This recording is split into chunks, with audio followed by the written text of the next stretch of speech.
I want to hear, what are some thoughts? What goes into feedback culture? What does that mean?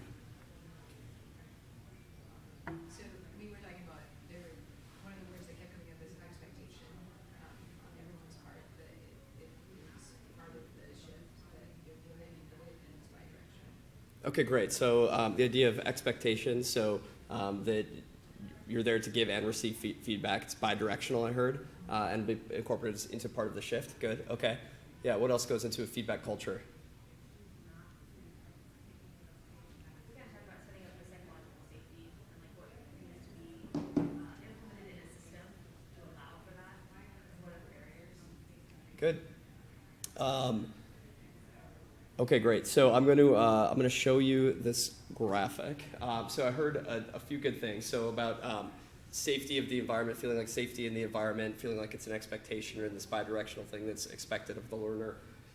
This is a recent paper. So again, this is all sort of relatively recent stuff. It's from 2021, and this was looking at residents' decision-making process to seek feedback and to seek help and the things that go into that.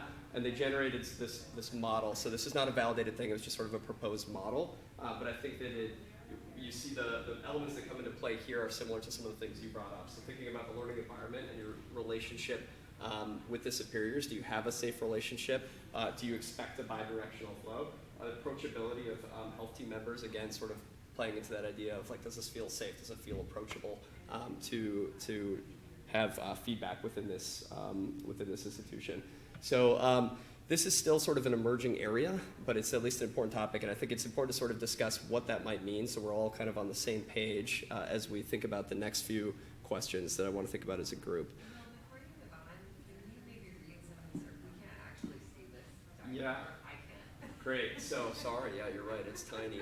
It's even blurry for me right here. So the central idea here is that is providing high quality and safe patient care. So this is the central goal, and then the things that go into that are expanding out from there.